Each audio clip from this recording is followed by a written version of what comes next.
ሰላም የሰላም ግንባታ አቲቲዩድ ነው። ለሰላም የሚሰጥ ዋጋ ነው። የሰላም እሳቤ እንዲያድግ ዋነኛው መሰረታዊ ስራ አቲቲዩድ ላይ የሚሰራ ስራ ነው። ሁለተኛው ህግ ማስከበር ነው። የትም ዓለም ሰላም በችሮታ በፍቃድ የሚረጋገጥበት ምድር የለም። ቢኖር ኖሮ ህግ አያስፈልግም፣ ፖሊስ አያስፈልግም። ሰላም በህግ የሚከበረው። ለአብዛኛው ሰው አቲቲዩድ ግንባታ ያስፈልጋል። ከዚያ ወጣ ደግሞ ለሚለው ሰው የህግ አስከባሪና ህግ ያስፈልጋል። ሁለቱ ነገሮች ተጣጥመው መሄድ አለባቸው። ሰላም በሚመለከት ማስተማሩም ህግ ማስከበሩም። ሞር ጎልቶ የወጣው ከሃይማኖት ጋር የሚያያዘው ጉዳይ ስለሆነ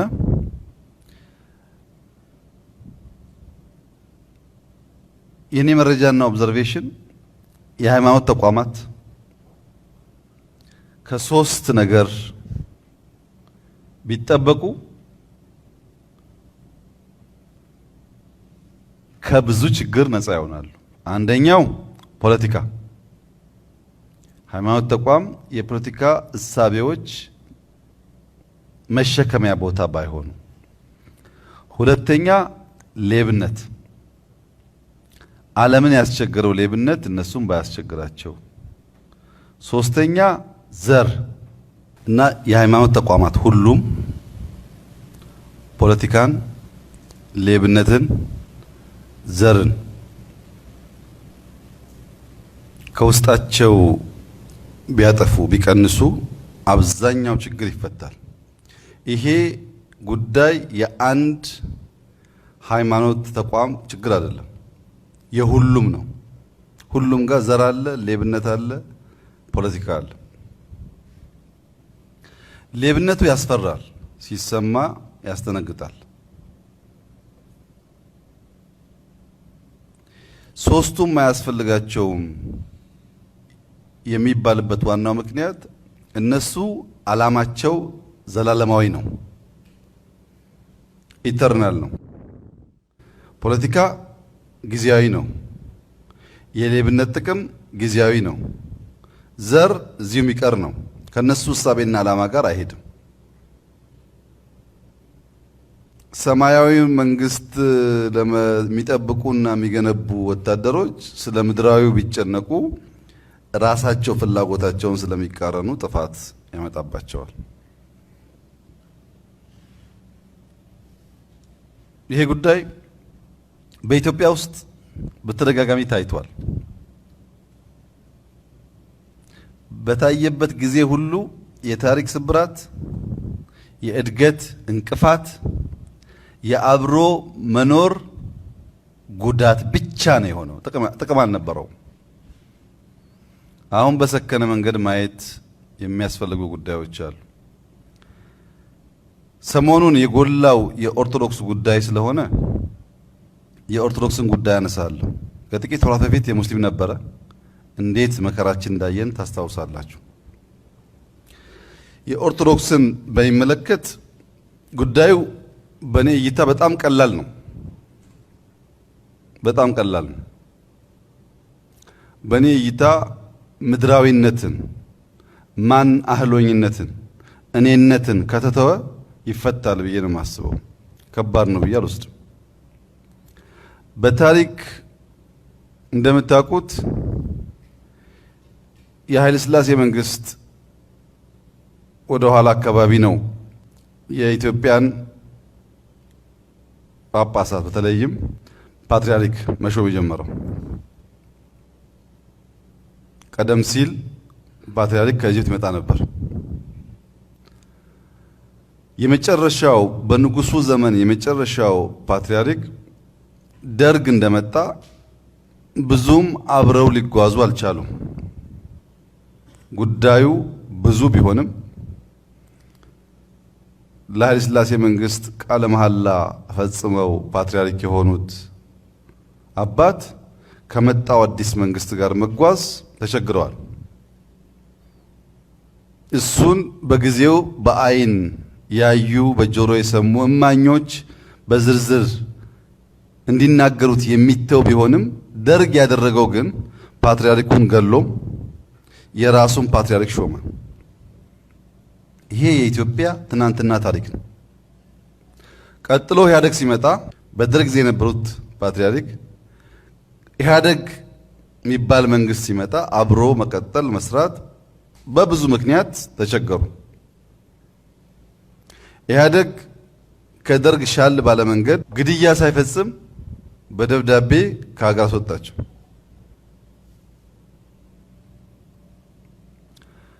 እኛ ስንመጣ ግድያውም ትክክል አይደለም፣ የራስ ፓትርያርክ ማሾም ትክክል አይደለም፣ ከሀገር ማውጣትም ትክክል አይደለም ብለን ከሀገር ውጭ የነበሩትንና በሀገር ውስጥ ያሉትን ለማስታረቅና አንድ ለማድረግ ነው የሞከርነው። አንዱ መሰረታዊ ልዩነት ይሄ ነው። ይሄ ተራ ጉዳይ አይደለም። በአንድ መንበር ሁለት ሊቃነ ጳጳሳት አይቀመጡም።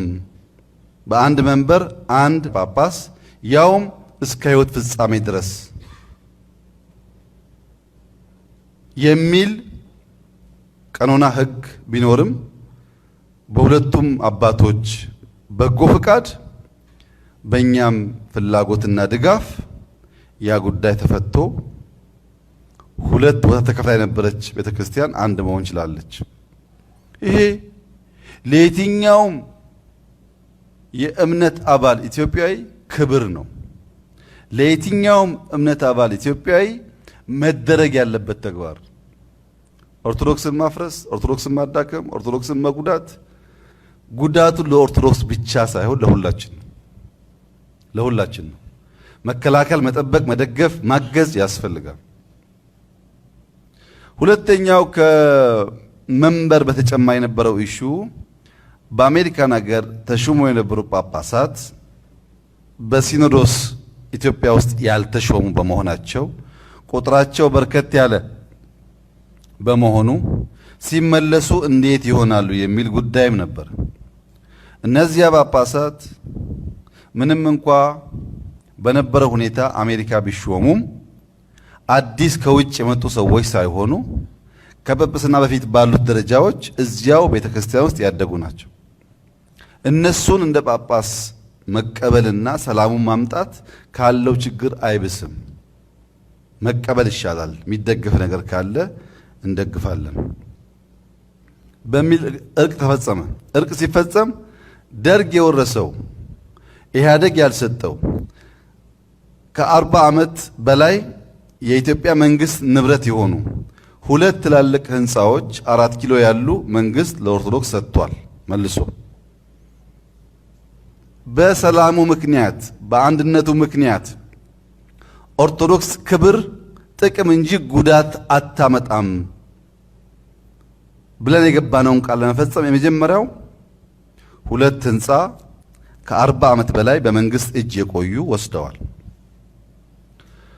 ሁለተኛው መሬት ነው። አንዳንድ ሰዎች አሁን መንግስት ኦርቶዶክስን እንደዚህ ያደርጋል እንደዛ ያደርጋል ይላሉ፣ ሰማለሁ። ግን እንደኛ መንግስት ኦርቶዶክስን በቅርበት የደገፈ ከንጉሱ ስርዓት ውጪ ምንም መንግስት ኢትዮጵያ ውስጥ አልነበረም። መሬት የክልሎችን ትቼ የአዲስ አበባን ብቻ ባለፉት 4 ዓመታት የነበረውን የመሬት ስጦታ ወይም መሬት የነበረውን ክፍፍል ለማንሳት እሞክራለሁ። ካቶሊክ፣ ሙስሊም፣ ወንጌላውያን ቃለ ሕይወትን ጨምሮ መካነ ኢየሱስን ጨምሮ ሙሉ ወንጌልን ጨምሮ ትላልቆቹ ማለት ነው፣ በጣም ብዙ ተከታይ ያላቸው ቸርቾች ጨምሮ 7 አድቬንቲስት ጨምሮ ኢትዮጵያ ውስጥ ያሉ የእምነት ተቋማት በሙሉ ከኦርቶዶክስ ውጪ 350,000 ካሬ ሜትር ገደማ ቦታ ወስደዋል።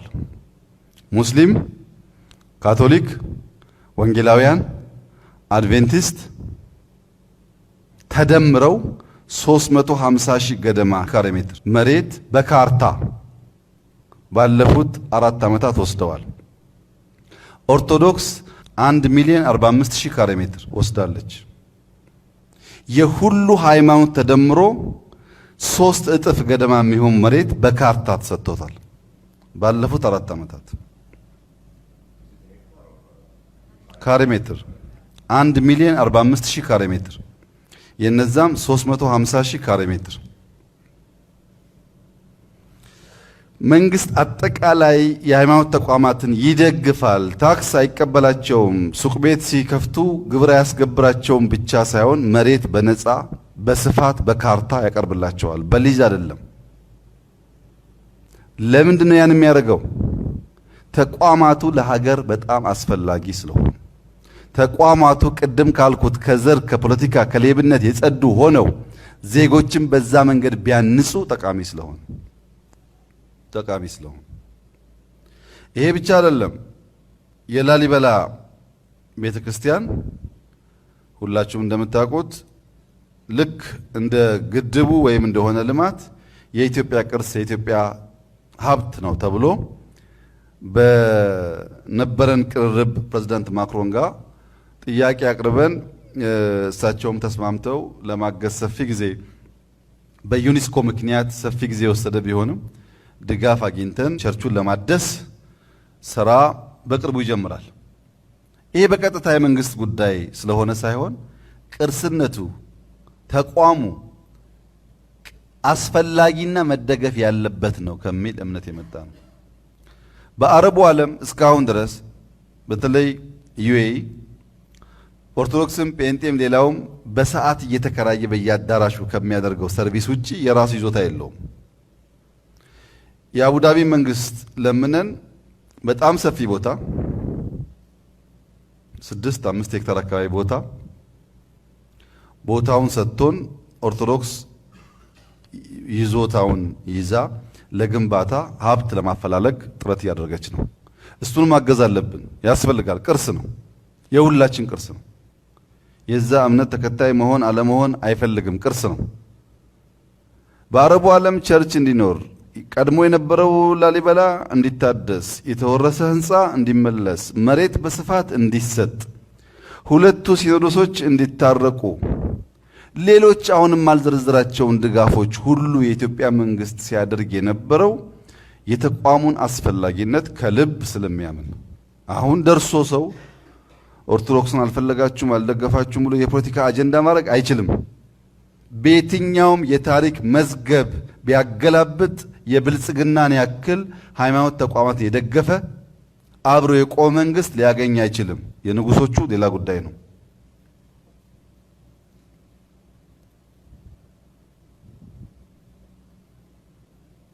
በዚህ ምክንያት ተቋሙን እንፈልገዋለን። በዚህ ምክንያት ተቋሙን ደግፈነዋል። በዚህ ምክንያት ምንም ሪግሬት የለንም። ብናደርግ ኖሮ የሚል ቁጭት የለንም። ሰሞኑን ያጋጠመው ምንድነው? ከ2 ወይም 3 ዓመት በፊት ሊሆን ይችላል፣ ጊዜውን እርግጠኛ አይደለሁም። በኦሮምኛ ቋንቋ ኦሮሚያ ውስጥ መገልገል ባለመቻላችን ብዙ ምእመን ብዙ አገልጋይ ወደ ሌላ እምነት እየፈለሰ ስለሆነ በቋንቋችን ማገልገል የሚችሉ ሰዎች ይሾሙ የሚል እንቅስቃሴ ነበረ። ጥያቄም ይነሳል፣ እንቅስቃሴም ነበረ። ምን አደረግን እኛ? ይሄ ጉዳይ ጥሩ አይደለም፣ በሰከነ መንገድ ተመካከሩ፣ የሚገሰስ ካለ ገስጹ፣ የሚሾም ካለ ሹሙ፣ የሚመከር ካለ ምከሩ፣ በቤታችሁ ፍቱ አል እነሱም እግዚአብሔር ይስጣቸው ቁጭ ብለው ተነጋግረው ተመካክረው አስተካከሉ። ጠፋ ያ ነገር። 1-2 ዓመት የሚሆን ብዙም ኢሹ አልነበረም። አሁን ተመልሶ ኢሹ ሆነ። አሿሿም ላይ አድሎ አለ። በአፍ መፍቻ ቋንቋችን ህገ መንግስታዊ መብታችን በብዙ ትግል ያገኘነው መብታችን ኤክሰርሳይዝ እንዳይደረግ ጫና አለብን የሚሉ ጥያቄዎች መጡ። ምን አድርገን እኛ የመንግስት ኃላፊዎች ወክለን ላክን። ባካችሁን አታጋግሉት፣ ቀስ ብሎ በሰከነ መንገድ በምክክር ፍቱት፣ በውይይት ፍቱት። ምክንያቱም ጉዳዩ እንዲህ በቀላሉ የሚቋጭ ነገር አይደለም። ቤተክርስቲያን ግን አባቶችን አስቀምጣ ገስጻ መክራ ችግር ካለባት ማርቃ አርማ ብትፈታው የኛ መሻት ፍላጎታችን ነው ብለን ችግሩ ባጋጠመ ሰሞን መጀመሪያ በመንግስት ምክር ለግሰናል። ምክራችን አልተደመጠም፣ አልተተገበረም። እኛ ማዘዝ አንችልም፣ መምከር ነው የምንችለው። መፍትሄው ተቃርቦ መነጋገር ነው። ኦሮሚያ ውስጥ በኦሮምኛ ቋንቋ አገልግሎት ይሰጠኝ ብሎ የሚጠይቅን ምእመን አይሰጥህም ልለው አልችልም። እኔ አይደለም ለኦሮሞ በቋንቋው መጠቀም ያጎናጸፉት። ያ መብቱ ጋር መቃረን ሳይሆን መፋረስ ሳይመጣ መለያየት ሳይመጣ በንግግርና በምክክር በጊዜ ሂደት ኦቨርናይት ላይሆን ይችላል፣ በጊዜ ሂደት መልክ እያበጁ መሄድ ነው። ለምሳሌ በድፍን ኦሮሚያ አሁኑኑ 100 ሰው ተሹሞ ምናምን ላይባል ይችላል። ቀስ እያሉ የምእመኑን ፍላጎት ደረጃ በደረጃ እየመለሱ የቋንቋ፣ የዘር፣ የሃይማኖት፣ የፖለቲካ ምናምን ጉዳይ ትልቁን ተቋም እንዳያፈርስ ማድረግ ይጠበቅባቸዋል። ጥያቄው በትግራይ ክልል ያሉ ምእመናን በቋንቋቸው ይገለገላሉ። በትግራይ ክልል ውስጥ ያሉ አባቶች በቋንቋቸው ያስተምራሉ ብቻ ሳይሆን ከዓመት 2 ዓመት በፊት የትግራይ ክልል በቃ ከኢትዮጵያ ኦርቶዶክስ ወጥቻለሁ ሲል አንድ ሰው እንኳን ኧረ እባካችሁን አይደረግም አላለም። እንኳን መግለጫ እንኳን ይሄ ሁሉ ግርግር አንድ ሰው እንኳን ለምን ይደረጋል? እኛ ከፖለቲካ ነፃ ነን፣ እኛ አብረን የኖርነን ብሎ ለመምከር እንኳን ጥረት አላደረገም። ለምን አሁን የሚል ጥያቄ ይነሳል። በአማራ ክልል በአማርኛ ነው ሰው የሚገለገለው በራሱ ቋንቋ፣ ደቡብና ኦሮሚያ ሲሆን እንደዛ አይደለም የሚል ጥያቄ ይነሳል። ይሄን መንግስት በማዳፈን ማለፍ አይችልም። ቁጭ ብሎ በሰከነ መንገድ ተነጋግሮ ተመካክሮ የምእመኑን የህዝቡን ፍላጎት መመለስ ነው። ምክንያቱም ምእመኑ ሁሉም የኦርቶዶክስ ልጆች ናቸው። ሰሜንም ይሁን ምዕራብም ይሁን ምስራቅም ይሁን ቋንቋ የትኛውንም ቋንቋ ይናገር በዛች ቤተክርስቲያን ጥላ ስር እስካለ እምነቷን፣ ዶግማዋን፣ ስርዓቷን ከተቀበለ በቃ እናት ናት፣ ልጆች ናቸው። ልጆች የሚያስፈልጋቸውን በህግ አግባብ መፍታት ያስፈልጋል። የመጨረሻ ምክሬ ግን ለሁሉም አባቶች እንደ አባ ማትያስ ሁኑ ነው። ፓትርያርኩ ሁለቱን ግሩፖች በምናስታርቅበት ጊዜ የወሰዱት በጣም ብልህ የሆነ አቋም ቤተክርስቲያንን ታድጓታል። ወንበሩ ላይ ነው ያለሁበት ተጨማሪ ሰው አይገባም ቢሉ አናስታርቅም ነበር። ችግር የለውም ይምጡ ስላሉ ነው መታረቅ የቻሉት። በመተው በመሸነፍ የነበረውን ጥላቻ የነበረውን ንግግር ሳይሆን ማቀፍ ስለሚሻል አሁንም መገፋፋቱ ምናምን ትርጉም የለውም፣ ጥቅም የለውም። ኢትዮጵያን ይጎዳል፣ የኢትዮጵያን መንግስት ይጎዳል፣ ኦርቶዶክሱን ይጎዳል፣ ጥቅም የለውም። በሰከነ መንገድ ቁጭ ብሎ ተነጋግሮ ተመካክሮ የጎደለ ካለ ሞልቶ የሚስተካከል ካለ አስተካክለው የሚታረቅ ካለ አርቀው ምክር የሚያስፈልገው ካለ መክረው የነበረውን ነገር ማስተካከል ነው የሚሻለው። ምድር መሽተት ሳይሆን ሰማያዊ ሽታ ነው የሚያስፈልገው። ምንድነው? የግል ክብር አይደለም። እምነት ነው የሚሰራው ለእግዚአብሔር ነው። ለግል ጥቅም፣ ለግል ክብር፣ ለግል ስልጣን አይደለም። ምንም ፍጅት አያስፈልገውም፣ ዘር አያስፈልገውም፣ ፖለቲካ አያስፈልገውም። ዓላማው እሱ ስላልሆነ እኛ የምንጣላው ለሽም ያለው ወንበር ነው። ፖለቲካው ሌላ ትርጉም ነው ያለው።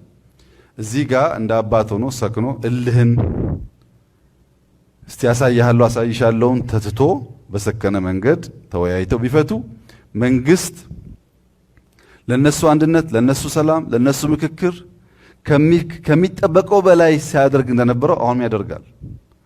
ግን እኔን ካልደገፍከኝ አልሰራህም፣ ያንን ካልደገፍከው አልሰራህም የሚባል ነገር ብዙ ጥቅም የለውም።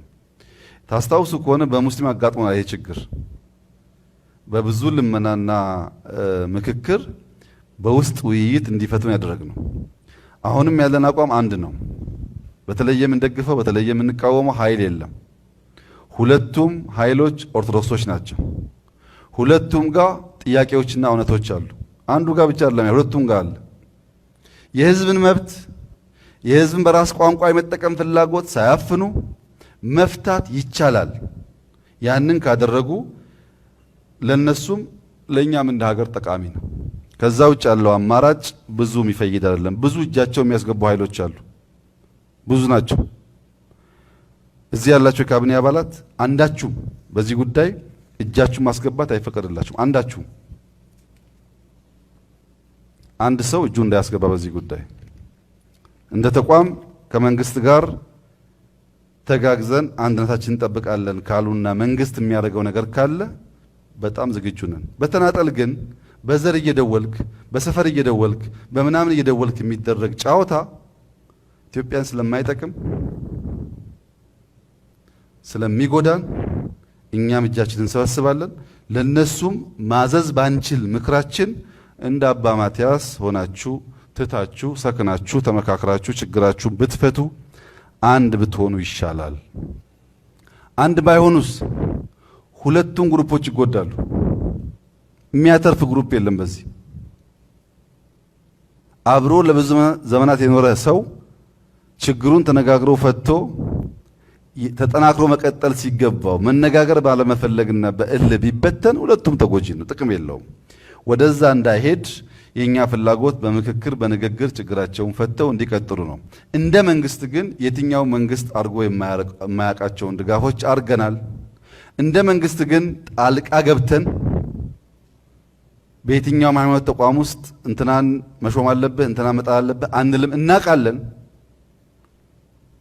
አባቶችም ያውቃሉ። በነበሩ ሹመቶች ውስጥ መንግስት ሳያዝ የሚሾም ሰው አልነበረም። ስም ተሰጥቶ መንግስት የሚፈልጋቸው ሰዎች ይሾሙ ነበር። እኛ ሹመት ውስጥ አንገባም። የኛ ምንር የተለየ አባትም የለም። ሁሉም አባታችን ነው። በጋራ ሆኖ እንዲቀጥሉ ነው የምንፈልገው። ከዚህ ውጭ ይሄን ነገር ከኮርሱ ውጭ ከትራኩ ውጭ በጣም በማራገብ የሚወሰደው ጉዳይ አሸናፊ አልቦ ሙጉት ስለሆነ ጥሩ አይደለም፣ ወደ ውጤትም አያመጣም። በዚህ አግባብ በሰከነ መንገድ በምክክር መታየት ይኖርበታል። አጠቃላይ ሰላምን በሚመለከት ያለው እሳቤ ኢትዮጵያ ውስጥ ትንሽ ችግር አለበት። ችግሩ ምንድነው? አጀንዳ በመፍጠር ሰው እንዲጋደል ማድረግ፣ ያም በጣም በሶሻል ሚዲያ በማራገብ መንግስትን እንጥላለን፣ መንግስትን እናዳክማለን የሚሉ ሰዎች በስፋት ይጠቀሙበታል። የፖለቲካ ገበያው ብልሽት አንዱ ውጤት እምነትን፣ ዘርን፣ ሰፈርን መጠቀሚያ አድርጎ በሰዎች በንጹሃን ሰዎች ደም ወደ ስልጣን መምጣት መፈለግ ነው። ይሄን በሌላ መድረክ አንስቼዋለሁ፣ ዛሬ ደግመዋለሁ። የደርግ መንግስት የንጉሱን ስርዓት የጣለው በኩዴታ ነው። ወታደሮች ተደራጅተው ስርዓት ጥለው መንግስት ሆነዋል። ከዚያ በኋላ በኩዴታ የመንግስቱን ስርዓት እንጥላለን ብለው የመጡ ግሩፖች ሁለት ሶስት ተበልተዋል። ምክንያቱም የመንግስቱ የመጀመሪያው ትልቁ ብቃት ኩዴታ ነው። በሚያቀው ነገር ልትቀይሩ አትችልም። አዲስ መንገድ ያስፈልጋል። በራሱ በመጣበት መንገድ መጥተው ተበሉ። ብዙዎች መጥፋት የሌለባቸው ሰዎች ጠፉ። ኢህአደግ ከመጣ በኋላ ያው ታውቃላችሁ፣ በሽምቅ ውጊያ ነው የመጣው። ኢህአደግ ከመጣ በኋላ ይኸው እነ ፕሮፌሰር ብርሃኑ እነ አቶ ቀጀላ በሽምቅ ኢህአደግን እንጥላለን ብለው እዛው ቀሩ። ቢኮዝ ኢህአደግ የመጣበት መንገድ ስለሆነ በዚያ መንገድ ኢህአደግን ማሸነፍ አይቻልም። ወደኛ ደግሞ ሲመጣ ብዙ ሙከራዎች ይታያሉ። አሁን በከተማ ውስጥ ግርግር፣ በብልጽግና ውስጥ 2-3 በመቅጠር ይሄ መንግስት መቼም አይፈርስም። ዛት አይካናሹሪው እንዴት እንደሚሰራ እናውቀዋለን። እንዴት እንደሚረበሽ እናውቀዋለን። በዚያ መንገድ የሚያስብ ሰው ካለ ራሱን ይበላል እንደሆን እንጂ ለኛ ችግር የለው። ይሄ ነው በጣም አደገኛው ፖለቲካ ኢትዮጵያ ውስጥ። አዲስ ሐሳብ አዲስ መንገድ ይዞ መጥቶ ነገር ከመለወጥ ይልቅ መንግስት ስራ እንዳይሰራ በየቦታው አጀንዳ እየፈጠርክ እያጋደልክ አንዳንዴ ኦሮሞ፣ አማራ፣ ወላይታ፣ ሲዳማ ሊሆን ይችላል። አንዳንዴ ግን ወለጋ፣ ሸዋ ሊሆን ይችላል። ጎንደር፣ ጎጃም ሊሆን ይችላል። ማቆሚያ የለውም። በየሰፈሩ ነው። አንዳንዴ ኦርቶዶክስና ጴንጤ ይሆናል። አንዳንዴ ኦርቶዶክስ በራሱ ይሆናል። አንዳንዴ ጴንጤ በራሱ ይሆናል። ያው እንደምታዩት ነው። በየቦታው ይሞከራልና ይሄ ነገር አያዋጣም። ሀገር ከማፍረስ ሰው ከማበጣበጥ የንጹሃን ደም ከማፍሰስ መጠበቅ ያስፈልጋል። ጉዳዮቻችን በፖለቲካ ንግግር እንጂ በዚያ በመሰለ መንገድ ፍላጎታችንን ማሳካት ብዙም የሚያዋጣ ስላልሆነ ማሰብ ጥሩ ነው። በየጊዜው ጥርጣሬ መዝራት፣ እኩልነት እንደሌለ ማሳየት፣ የውሸት አጀንዳ እየፈጠሩ ሰው ውስጥ መጨመር፣ ይሄ የተለመደው እያንዳንዱ በፋክት በማጣራት አብዛኛው የሚፈጠሩ አጀንዳዎች ውሸት መሆናቸውን ያው ታውቃላችሁ። ሁሌ ስለምንወያይበት አብዛኛው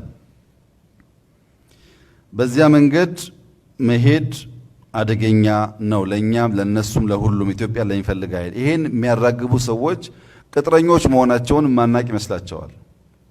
በብዙ መንገድ ኢትዮጵያን ለማፍረስ የሚፈልጉ ኃይሎች ብዙ አይነት ሙከራ ያደርጋሉ። ከሙከራ ውስጥ አንዱ እንደዚህ አይነት ያለመተማመንና አብሮ ያለመቆምን ሐሳብ ደጋግሞ እንዲነገር ማድረግ ነው። ሚዲያዎችም ቢያስቡበት ጥሩ ይሆናል። በእኛ በኩል ህዝብ እናወያያለን። ያሉ እውነታዎችና ዳታዎች ለህዝብ እንገልጻለን። በአሰራር መስተካከል የሚገባቸው ጉዳዮች ካሉ አሰራሮች እናስተካክላለን። ለምሳሌ በቅጥር በሹመት ኢሹ የሚነሳ ከሆነ ህግ እናወጣለን። ችግር የለውም። ሁሉም ሰው ኢኳል የሚጠቀምባቸውን ስርዓቶች እንከተላለን። ሚዲያ በሚመለከት የመጀመሪያው ስራ እናስተምራለን፣ እንመክራለን፣ እንገስጻለን። ሁለተኛው ስራ በህግ አግባብ እንጠይቃለን። ሚዲያ ነኝ ማለት ህዝብን ከህዝብ እምነትን ከእምነት ማባላት የሚፈቀድበት አይደለም። ያን ለማድረግ ደግሞ አቅም አለን። ያን ለማድረግ የሚያስችል አቅም አለን። እንደ መንግስት አቅሙን መመንዘር አላስፈለገንም ብለን ተው ነው እንጂ ያን ለማስፈጸም የሚያስችል በቂ አቅም አለን። ለዚህ ሚዲያ ተቋማት በኃላፊነት በህግ አግባብ መስራታቸውን ማረጋገጥ ጠቃሚ ይሆናል። ህግ አስከባሪ አካላት እስካሁን አብዛኛውን ነገር በትዕግስት እንዳላዩ እንዲያልፉ የሚፈለግበት ምክንያት በህግ አስከባሪ አካላትና በዜጎች መካከል የነበረው አይነት ቅራኔ እንዳይቀጥል ነው። ትርፍ ነገር ማድረግ አያስፈልግም። በህግ አግባብ ግን ሰዎች የሚጠየቁበትን መንገድ እና ህግ የሚከበርበትን መንገድ መከተል ያስፈልጋል። እንደው ዝም ብሎ በኃላፊ አግዳሚ እንደፈለጉ ተሳልቦ እንደፈለጉ ብሎ መቀጠል አይቻልም። እኔም ትርፍ በሆነ መንገድ ያኛውን መሳደብ የለብኝም፣ ያኛውን መሳደብ የለበትም። ተከባብረን ተደማምጠን በጋራ መኖር ያስፈልጋል።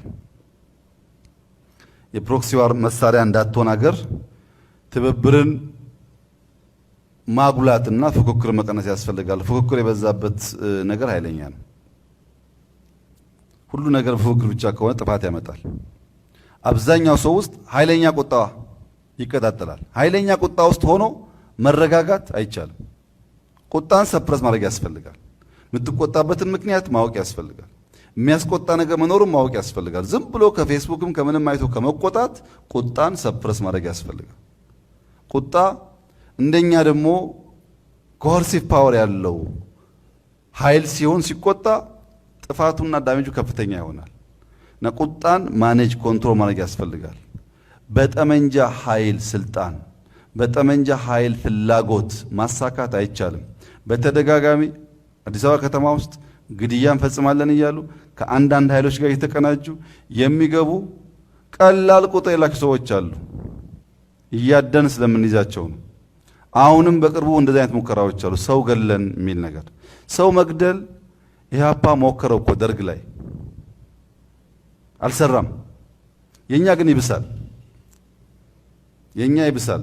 ጥሩ ስለማይሆን 10 ጊዜ ቆሞ ማሰብ ጥሩ ነው። ሰው በገድዬ ሰው አሽማቅቄ ዋሽቼ ቀጥፌ የሚባል ቀርቶ ሐሳብ ይዤ ሐሳብ አሳመኜ ይሄን መንግስት ልቀይር እችላለሁ ሊባል ይችላል። ለስልጣን ላለን ፍላጎት ሲባል ሰው እየበላን መሄድ ትክክል አይደለም።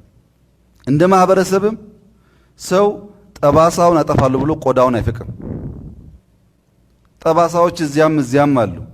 ጠባሳን ለመደበቅ ጠባሳን ለማጥፋት ይበልጥ ቆዳ የሚልጥ ሰው ተጨማሪ ጠባሳ ያመጣል እንጂ ከነበረው ቁስል አይድንም። ብዙ በሽታ ያለበት ብዙ ቁስል ያለበት ሀገር ተጨማሪ በጥልቀት እየቆፈሩ ቁስል ማብዛት ጥፋት ነው የሚያመጣው። እኛ እንደ መንግስት እሳትን በእሳት ውሃን በውሃ ማጥፋት የሚል ፕሪንሲፕል ብቻ አንከተልም።